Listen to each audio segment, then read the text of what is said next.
In 1971, two men believed they were the best chess player in the world. It was Bobby Fischer and Bent Larsen, and they had a match coming up, first to 6 wins, and Fischer clapped him. 6 wins and no losses. One of the biggest beatdowns, probably the biggest beatdown in chess history. Game 1, Fischer opens e4, best by test, unsurprising.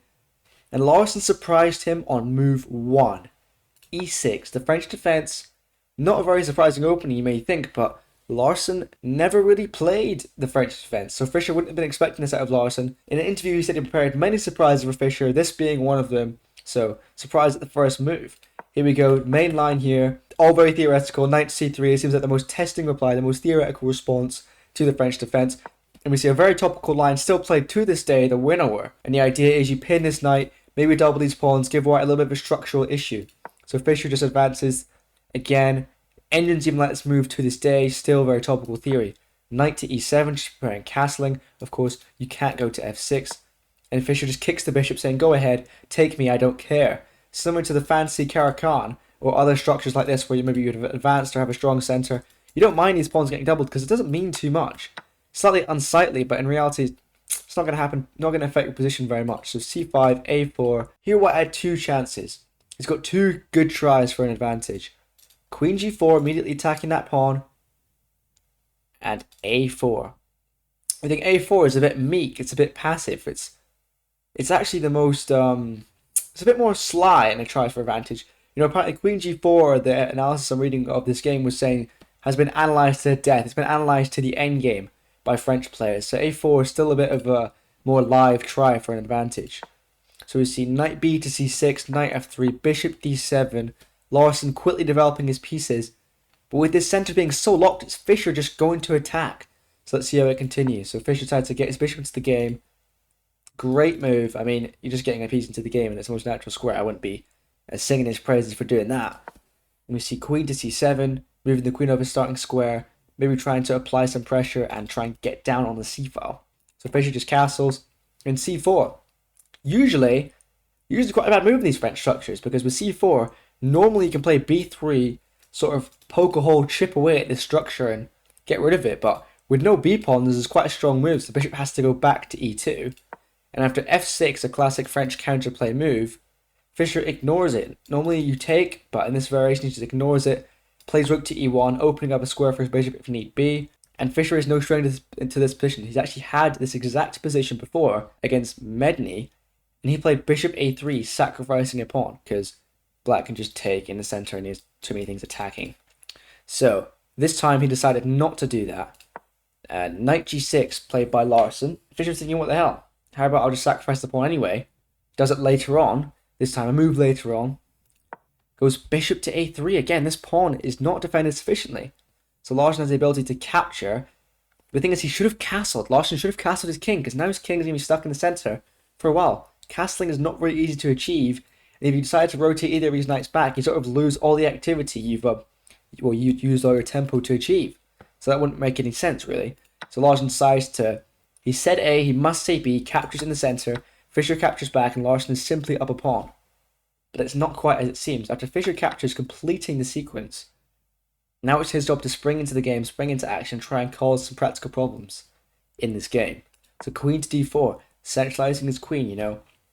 Whenever you can use your most powerful piece, you have to use it in the most effective way possible. Here in the center, controlling a lot of lines, a lot of squares, all these sort of diagonals. Let's see what can become of it. I mean, this knight is only defended once. It could be seen as a bit flimsy. Larsen sees this. Knight g6 retreats, and now defended by a pawn. This knight is much stronger. Fischer immediately gets his bishop back into the game. Bishop to h5, pinning knight. And that's kind of tricky to find a move here for Black. I mean, you can't exactly move this bishop. Maybe you could grab this pawn, but you could. You lose immediately because you just rook takes e6 check. So you can't do that. I mean, what you can do is shuffle your queen about. Doesn't seems a bit fruitless. You can castle long, but that looks quite dangerous because this a pawn is going to march up the board once the bishop clears away. With these two open files, it looks extremely risky. And with this knight pinned, obviously you can't move that. So you're left with something like rook f8. It's not very clear. So Larsen decides to go king to f7, a move that looks extremely bold, looks very risky. Looks like you might be getting checkmated here. But it's actually forced by the circumstances. This is one of the best moves in the position. Fischer immediately If there's a king, you want to launch an attack towards it. F4. I heard a saying of grandmasters was saying, if you have nothing to do, you can't think of a move to do, just move a piece in the general direction of your opponent's king. Obviously, Fischer isn't doing that, but funny to think of that given the circumstances. And of course, his pawn can't be captured because the knight's pinned, and a rook moves into the game. So the idea of this f4 move is to push f5, open up the files. Larsen thinks, if I can claim that file, if I can get sufficient control of the e file, maybe I'm not going to get smoked so quickly. So f5 captures, and then queen takes d5 with check. His pawn has been deflected off the defense of his sibling, and now Fischer is in. King f6 played, the king is forced upwards because you can't actually retreat backwards. And in case you're wondering, you can't actually block with the bishop either, because you open yourself up too much. You can actually sacrifice the rook as white. So rook takes d6, rook takes e6, queen f5 check, getting another pawn for your troubles. After rook f6, you can check again. If the rook slides over, you can finally bring your last piece into the game, winning, because if king g6, you just take the rook. And the king doesn't have any other squares to go to. I mean, there's not much you can actually do here, because the rook is pinned, the knight is pinned, and you're not going to sacrifice your queen, so there you go. Can't block with the bishop. The king has to slide forwards. Fischer brings the bishop back. Bishop was doing nothing over here, decides to get it on a new diagonal. So the bishop is joining forces, but Larsen finds an ingenious defense, sacrificing a rook for 2 minor pieces and making the game extremely complicated. So knight to e5, and of course, you can take that. After the queen takes back, you can grab this bishop, so pins it first. King has to move out of the way.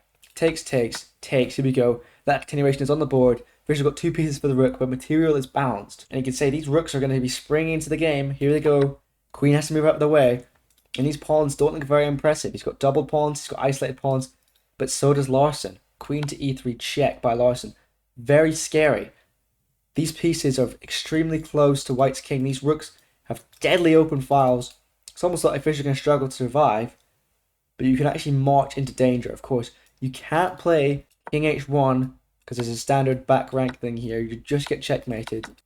King f1 is actually forced, and I think isn't that an actual check on e2? Well, thank God the bishop is doing one thing, controlling that square. So Fischer survives for now. Rook d2, again, springing into the game. This rooks on the 7th or 2nd rank are always extremely strong. This rook controls a lot of key squares and is also threatening checkmate on f2. So Fischer goes queen c6 check, avoiding checkmate for one move. Rook e6. You think that's it? The queen is attacked. Mate is threatened.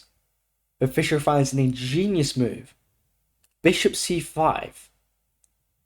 Counter-attacking black's queen. You're thinking, well, it's a queen trade now, isn't it? But look, you can check with the rook. Larsen finds it. King g1. Check again. Sacrificing the rook. And Fischer decides to take, which he does. You can check. Now the queen is no longer under threat. And after anything king blocks or anything moves, then you can simply capture white's queen. But quickly you can recapture that rook, and now it's 2 bishops and a rook for a queen, which normally a similar position is 3 minor pieces for a queen. So now he's almost slightly an exchange up, but also down a pawn. So it's going to be interesting to see how he manages to convert this. So queen moves, rook check, the best move, king to f6, and Fischer manages to grab the pawn into the board. And now you can see the plan. The plan is to march this pawn up the board. Larsen complicated the game, but Fischer wasn't fighting ghosts. He sees concrete lines. He saw the way to proceed. Larsen trying to push his pawn down the board, trying to pose some problems, but the endgame is interesting.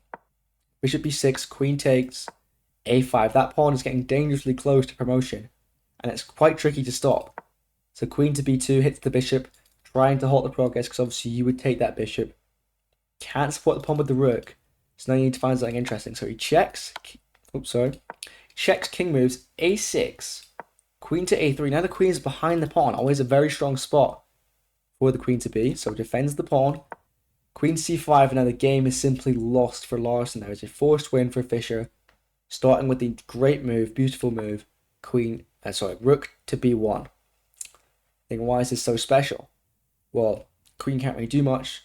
c3 play, trying to get down the board. That pawn looks very close to promotion, but something bishop to b6. Hits the queen, queen has to move, and if you see, both these squares now defended, that pawn is simply just going to ascend up the board and become a queen, and black is lost. So in this position, Bent Larsen resigned the game. Fischer was victorious in the first game of the match, crushing normally positional solid French in a beautiful way. I hope you guys enjoyed that one, and thanks for watching.